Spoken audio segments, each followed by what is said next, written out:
के इस प्रोग्राम में आपका खैर मकदम है।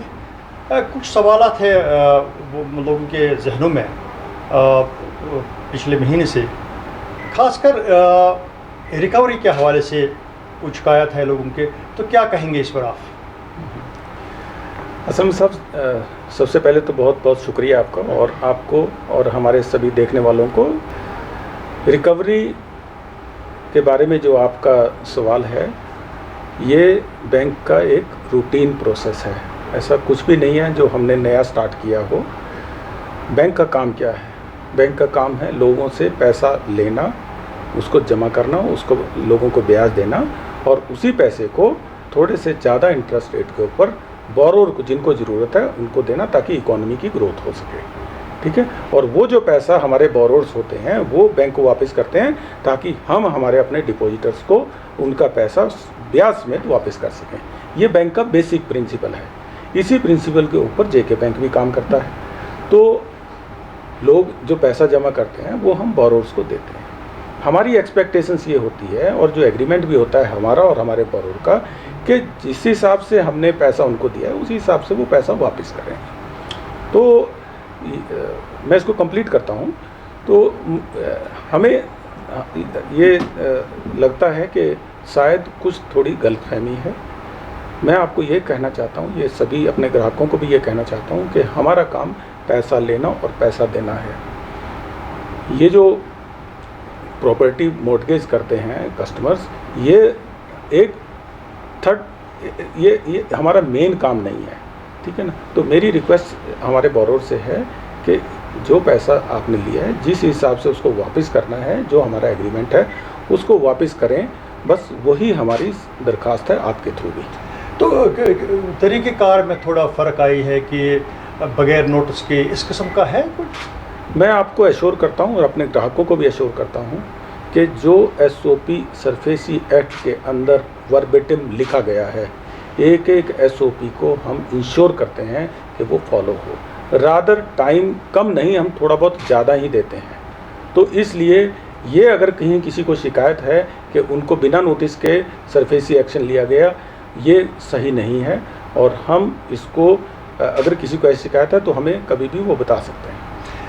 पहली बार देखने में आया है कि जेके बैंक के खिलाफ, जिस तरह हाल ही में प्रेस कॉलोनी में ATM गार्ड्स के हवाले से, तो इनको पहले एतमाद में क्यों नहीं लिया गया? तो वो उनको प्रेस कॉलोनी में आना पड़ा एहतजाज करने के लिए। तो इस किस्म के क्यों हुआ? देखो, ऐसा है, हमारा जो कॉन्ट्रैक्ट है वो किसी इंडिविजुअल के साथ नहीं है।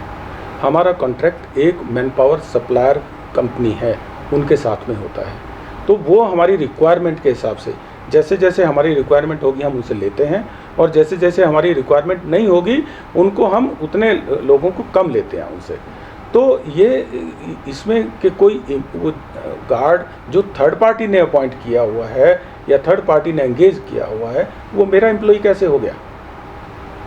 He is working for a private company, और जो उनके साथ में उनका अरेंजमेंट है वो उनके साथ में, बैंक के साथ में तो नहीं है। तो इसलिए जहाँ जहाँ पे भी ये जो आपने मुद्दे उठाए हैं, ये बैंक से इसका कोई मतलब नहीं है।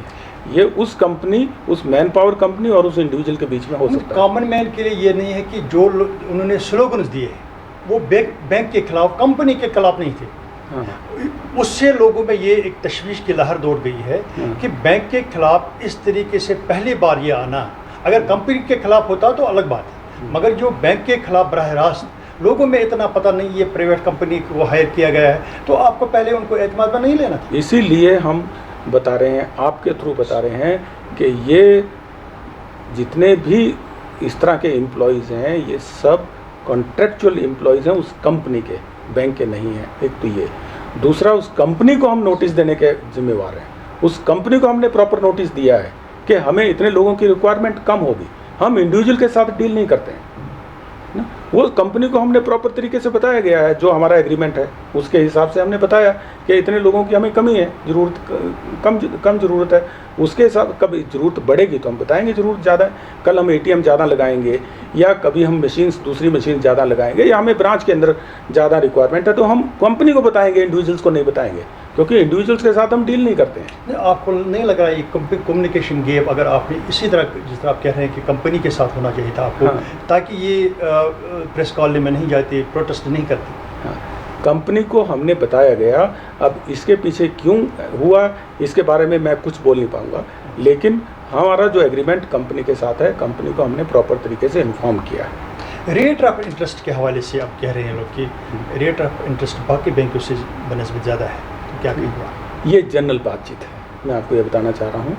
मैं अपने ग्राहकों को भी पता है, हमारे ग्राहकों को, पिछले साल में वाहिद J&K बैंक ऐसा बैंक है जिसने 50 basis point interest rate across the board कम किया था, और ओवर एंड अबव हमने जितने भी वीकर सेक्शंस के लोन होते हैं जो गवर्नमेंट स्पॉन्सर स्कीम्स के थ्रू होते हैं उसको 1% मतलब 100 बेसिस पॉइंट लेस किया था। ये दिसंबर की बात है। ये वाहिद J&K बैंक है और किसी बैंक ने ऐसा नहीं किया। तो ये बोलना कि रेट ऑफ इंटरेस्ट ज़्यादा है, ये जनरल बातचीत है। अकाउंट टू अकाउंट हम लोग रिव्यू करते हैं, जिस अकाउंट का कंडक्ट अच्छा है उसको बेस्ट इंटरेस्ट रेट लगता है, जिस अकाउंट के कंडक्ट में परेशानी आती है उसको इंटरेस्ट रेट थोड़ा ज़्यादा लगता है। और इंटरेस्ट रेट की जहाँ तक बात है, डिफ़ॉल्ट जो हमारा है, जितना कम डिफ़ॉल्ट होगा उतना ज़्यादा हम इंटरेस्ट कम कर सकते हैं अपने बोरोवर्स को, और उतना ज़्यादा इंटरेस्ट हम लोग बेहतर दे सकते हैं अपने डिपॉजिटर्स को। तो अवेयरनेस जो कैंपेन है उस हवाले से लग रहा है कि जो बाकी बैंक्स हैं, तो लग रहा है आपको J&K बैंक में कमी लग रहा है कि ताकि इनको पता चलता है रेट ऑफ इंटरेस्ट के बारे में, बाकी चीज़ों के बारे में, आपको नहीं लग रहा कि हम इसमें जरूरत लानी चाहिए? जितनी अवेयरनेस हम लोग फैला रहे हैं, चाहे हमारा रेडियो डायरी का प्रोग्राम हो, चाहे हमारे लगातार एडवर्टाइजमेंट्स हों, मतलब कहीं पे भी, चाहे हमारे होर्डिंग्स में हो, चाहे न्यूज़पेपर्स में हो, उसको और हम शिद्दत के साथ और बढ़ा सकते हैं। बट अवेयरनेस की कमी नहीं है। मुझे ऐसा लगता है कि ये जो चंद लोग जिस तरह की बात करते हैं उनके अपने डिसिप्लिन में कमी है। मेरी उनसे दरख्वास्त ये है कि फाइनेंशियल डिसिप्लिन वो बहुत ज़रूरी है, और टाइम आ गया है कि हम लोग फाइनेंशियल डिसिप्लिन को अपनी एक हैबिट का पार्ट बनाएं, ताकि उससे लॉन्ग टर्म में हमें नॉट ओनली इंटरेस्ट के बेनिफिट हों बट दूसरे बेनिफिट्स भी उसके साथ में एक्रू होते हैं। तो ग्रोथ के हवाले से उस हवाले से क्या कहेंगे आप?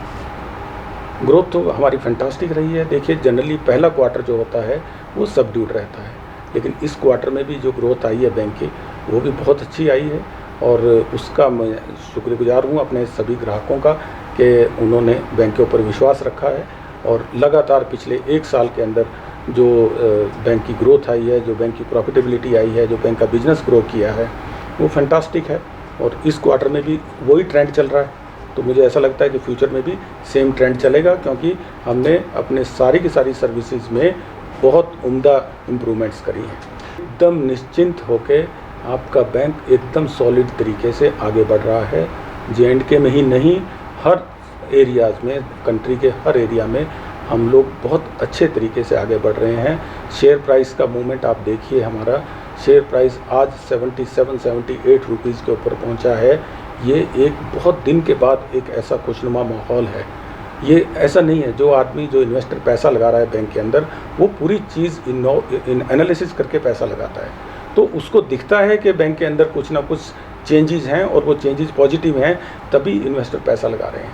तो आपको एकदम निश्चिंत होकर बैंक के साथ डील करना चाहिए, और बैंक अच्छी रास्ते पे चल रहा है। बहुत बहुत शुक्रिया बात करने के लिए। Thank you.